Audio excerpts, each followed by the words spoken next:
Welcome to the PROcast, where we invite business doers who are changing lives by sharing their stories, their strategies and tactics, and who bravely talk about their failures that actually led to their biggest successes.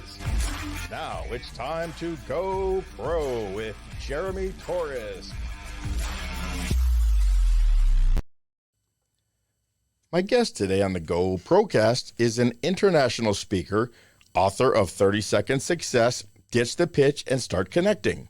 Laura Templeton is the Chief Instigator at 30-Second Success, who works with inspiring business owners and professionals to help them understand the power of connecting and having an impactful 30-second message that ultimately leads to deeper conversations and more opportunities.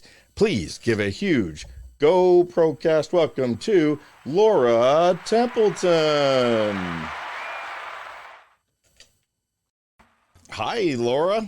Hi there. With that introduction, I feel like I should be like running out on stage and waving hi to everybody. So exactly, thank you. Jumping up and raising the roof. You know, I usually do 2 or 3 of these a day, and I just did one earlier with a pretty interesting gentleman, and I forgot to ask my signature question, which is I only have one for every guest, but I ask everyone to tell me something good.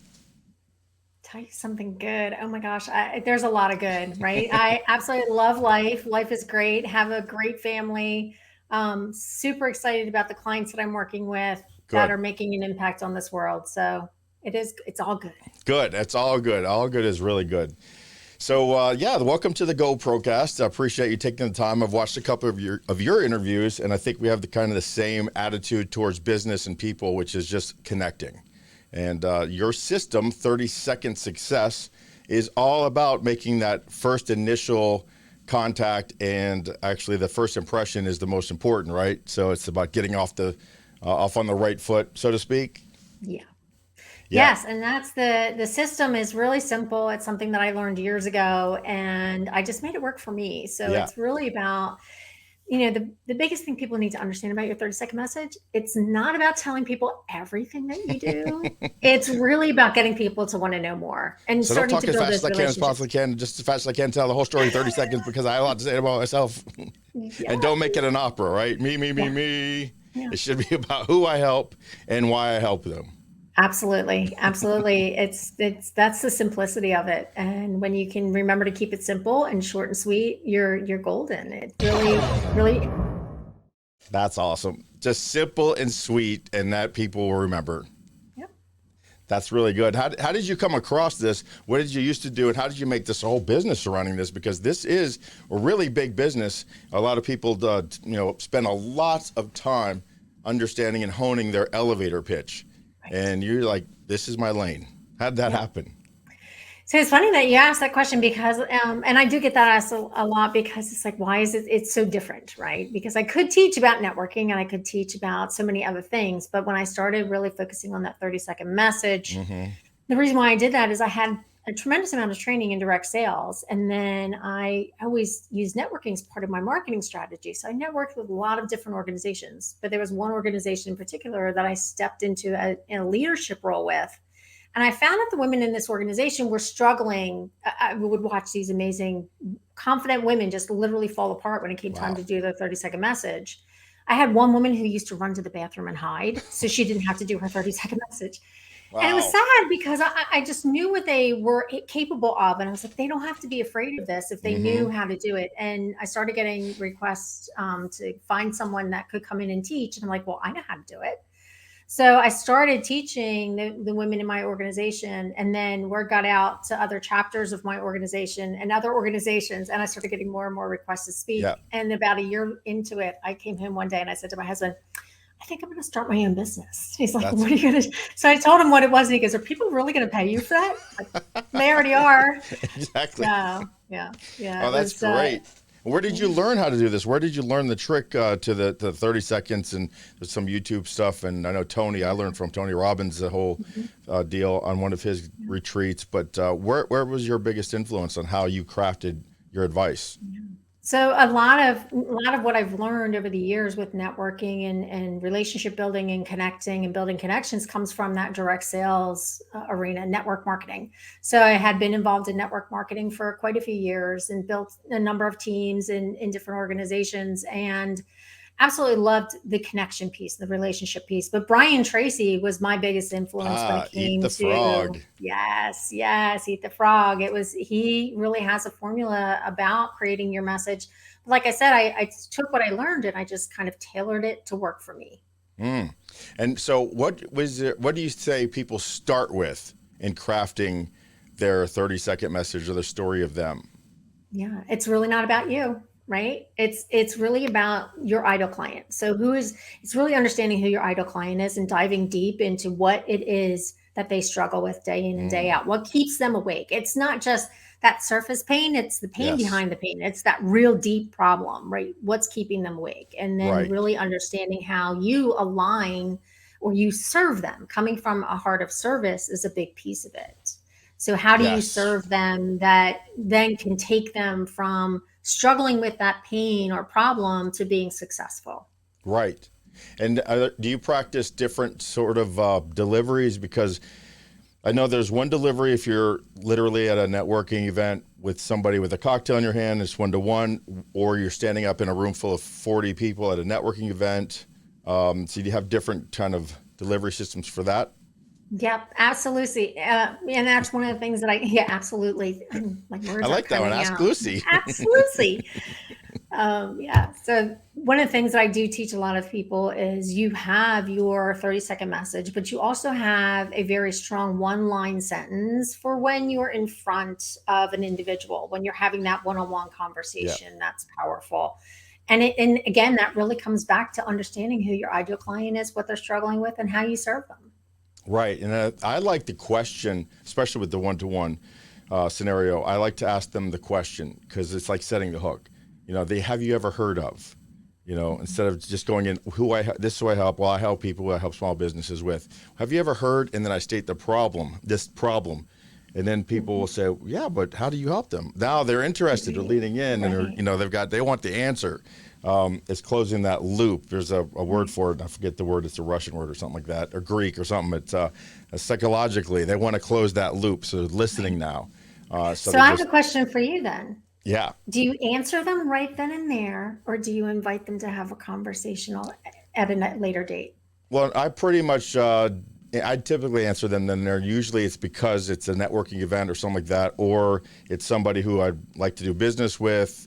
There's a reason. There's only certain times I bring that up. Normally, I shine my light out because you said it earlier. It's about serving, serving, serving. Once I serve people enough, they start seeing me on social. They see who I help and why I help, and they don't even need to ask me. But in those circumstances, I typically ask. But you're planting a seed here, and I guess you're saying maybe sometimes it's better to keep that carrot and drag them along the process a little bit. It's not necessarily dragging them along the process. It's getting them to have a deeper conversation where you start to build a relationship. And a lot of times that can't happen in a networking environment where there's a lot of distraction or Yeah. they're looking over your shoulder because there's somebody they're waiting to Yes. see, right? Or there's another person that they want to connect with. So Yes. that so a lot of times I encourage Smart. yeah, I encourage clients just to say, look, I would love to share more with you, but I also want to learn more about what you do. How about we schedule time to have some coffee where we're able to give each other the attention that each of us deserves to really have a deeper conversation.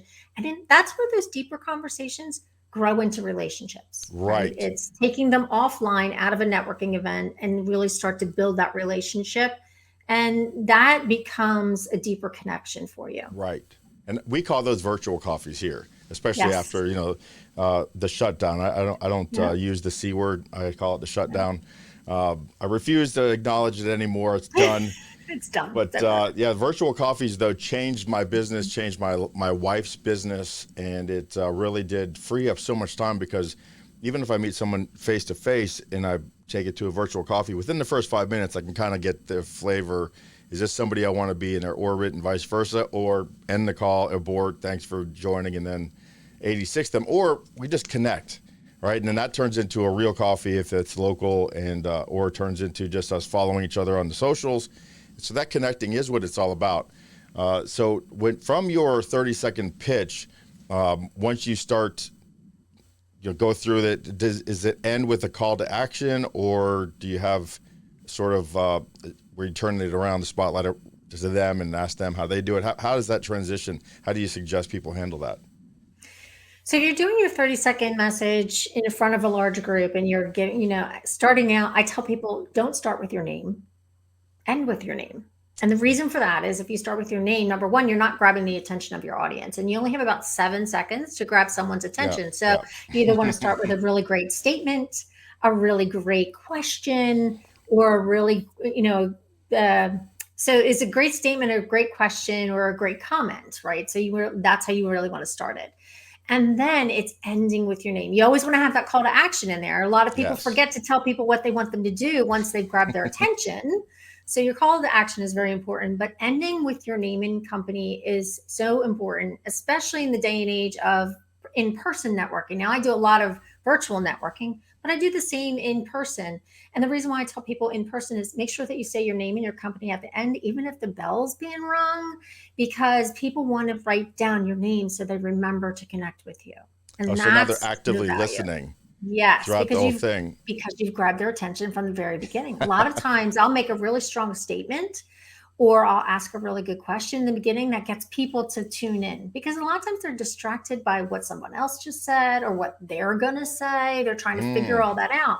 But if you say something like, for me, for instance, I'll say, most people struggle to effectively communicate who they are in 30 seconds or less. It's like, oh, or I'll ask a question. How many of you know someone who refuses to come to this networking event because they don't want to have to do a 30-second message, right? You get people to raise their hand, and now the one guy in the room that wasn't listening is going, wait, why are we raising our hands? So he's going to listen to what you have to say. That's a good one. I like that one because I've been that person a lot. Have you ever heard of ADHD? Yes. I have 100 HD. Oh, okay. It's not Everybody just 80, right? who listens to this podcast has said, not that joke again, Jeremy. Jesus H. But it's my favorite one. And it's true because I'm always doing 100 things and, never really trying to focus on one thing too long. So 30 seconds is perfect for me, for your book and for your, so how did you start? And let's look at some of the website stuff. So I want to really spotlight some of that stuff for you. So if they want to get a hold of you, some of the best ways to do it is through your email, which I put up earlier, but your 30-second success.com. Yes. Right? That's a good resource for you. What do they find here on this website? So my website has all the information about the work that I do. It has a blog. There's a blog with some really great content in there, free information, a lot of video content, and interviews that I've done with people that I've networked with. There's information about the speaking and the workshops that I offer. And there's information about my book as well. My book is a great way to figure out the formula if you're kind of a do-it-yourself person. And I also have online courses available. So all of that is available. You can find everything under my website, 30secondsuccess.com. And even my book is named 30 Second Success. So it's all there. Yeah. So how long do you typically work with somebody to work that message through? Is it, does it depend on what they're doing it for, or do you find people have specific needs that they're trying to build this around, or is it just something that they think they need as part of their marketing plan is to really just how to talk to people? So most of the time it's someone who's really struggling to communicate what it is that they do. And a lot of times we do some deep work into understanding who their ideal client is. What I find 9 times out of 10 when someone is struggling with figuring out what that message is, it's either A, they want to say too much, or B, they really haven't defined their ideal client well. I think you're right about that. And when you get them to get beyond the, oh, I can help everybody in the world syndrome, you start to help them to niche down and really see the value of networking or marketing to the people that they really want to serve, right? The people that they have a heart for helping. And a lot of times we'll start with, describe to me that one client that if you could have that same client day in and day out and work with them for the rest of your life, or 100 of the same client, who would that be? And that really helps people to focus on, oh, this is who my ideal client really is, right? Yeah. Because they, invariably, if you've done some work with people that you don't want to, who you don't want to work with, right? Well, who is it that you do want to work with? So I have a couple different programs. I have a 6-week program that really kind of takes people through. We kind of go into who your client is, who that ideal client is, understanding your 30-second messages. I will write messages for my clients, coach them through the process of delivering them, and a lot of times helping them to keep it short and sweet is a big piece of it, because Yeah. most of the time they want to tell people everything that they do, rather than just giving them enough to wet their whistle and get them to want to know more. So it's really about taking them through that process and then helping them understand great places where they can network, understanding who they're networking with, understanding whether if they're networking with the right people, right? Right. Because Yeah. sometimes we've either connected with the wrong network, like it's really not a good network for us. Maybe it's the style of networking, it doesn't work the way we want it to work, or we've outgrown our network, Mm. right? Sometimes when our businesses start to expand, and a lot of times people will come to me for that as well, when it comes to, okay, my business, I've kind of evolved my business, now what do I do? What messaging do I need to be putting out there to the world? And so it's a beautiful opportunity. I get to know my clients' businesses very well. I get to know them very well. I understand who they serve, how they serve people, and what they're passionate about, so that we can bring that to their messaging. I bet Because you'd be good working with kids on interviewing skills, because it's about active listening and knowing how to present yourself based on what the other people are looking for in their lives. yeah, and that's, I appreciate you saying that, because my one of my I have a series of books in mind, and one of them will be 30-second success for the college student. Mm. And that will be included in there. I have actually written and worked with some veterans on creating your video resume. And that was really kind of a question and answer type of situation. So I've done that for my local community college a couple of times now. I've done some presentations for them as well. Well, So, that sounds great. What is your idea? What is your idea of customers? So if someone listening to this and they may be in a position where they quite don't know where to turn, what is it that you, I guess, the first steps for them to take, and besides just kind of reaching out to you and asking you, but what do you like, certain industries, or you have a certain really sweet spot where you can help people more than others? So for me, I really work with high level professionals who are understanding how that networking can benefit their business, and that they want to communicate effectively who they are in that networking environment. Have you found certain networks or organizations work better than others? In other words, you get your BMIs and your Toastmasters. It's sort of a network. If you're looking to, there's different Toastmaster groups. Is there any that are some that are better than others as far as letting yourself know letting more people know what you do and how you can help more people? That's a really great question, and I think it really depends on who you're networking with. Like I said, I network a lot virtually, and there's a lot of different organizations, but primarily the organizations that I feel benefit people the most are the ones that allow you the opportunity to do your 30-second message. Yes. Yeah. And they also need to encourage connection among their membership. Yes. Yeah. The group should be about the group. Right. Yes. So those Yeah. groups are good. And then do you prefer person? I think I know the answer to this one for you, but do you prefer networking in person or this new virtual world that we live in? I'm still a little bit torn on that, because I really I really bumped up against in person, virtual networking, because I was so used to in person networking, Mm-hmm. because I'm a hugger. I love that connection to me is part of the touch, right? Yes. Handshakes, hugs, whatever. So when we went virtual, it was really hard for me. And I Yeah. really struggled. But I will tell you right now, I am loving the global community that I have been able to reach. I'm working with It's people so all wide, over the right? world. I'm Yes. working with people worldwide, which I did not have exposure to in that local. Even when I was networking in Philadelphia, I was reaching people that were in the tri-state area, but I Mm-hmm. really it wasn't a global. I now have a global audience that I work with, and I absolutely love that, because it gives me so much more exposure to people's their background, their history, what struggles they have in their businesses. Learning about small business in other countries is just fascinating to me, Yes. and I'm amazed at how many small businesses are really the foundation of like the backbone of many countries like Canada and over in Europe. Small business is really holding up their economy. So it's Right. interesting to hear from them and to work with them. It is great. And it really just that self-limiting belief too, is that I live in a place where I don't have a network, to connect with. And then what you kind of realize, you have a global stage virtually. It doesn't take much, right? Your computer camera's fine. The most important thing is maybe a better mic, but it looks like you're using the Apple earpods, and those are great. You sound great. Mm-hmm. And so that's really the most important thing, is just to get that clarity on your vocals, right? The mic is more important than the camera for this virtual world we live in. And you can connect with so many more people this way. So I personally I think I'm still torn too, but I'm like you. I get my energy from people. So doing this virtually, I had to find ways to get energy, which is why I got all these toys, because it keeps me busy doing all this. It keeps me interested. And then I have to actively listen, but also, make sure I reward you with a fireball there if you say something cool. So I appreciate that's your just time. it. I was like, the whole idea of being, at first I was like, I had to sit still and not use my hands. I'm like, oh, forget that. I'm No, using my forget it. hands. That's why you go before we went on there. This is a conversation, because this is my show.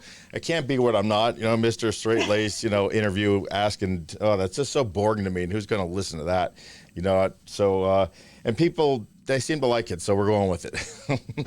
Yeah, that's a good thing.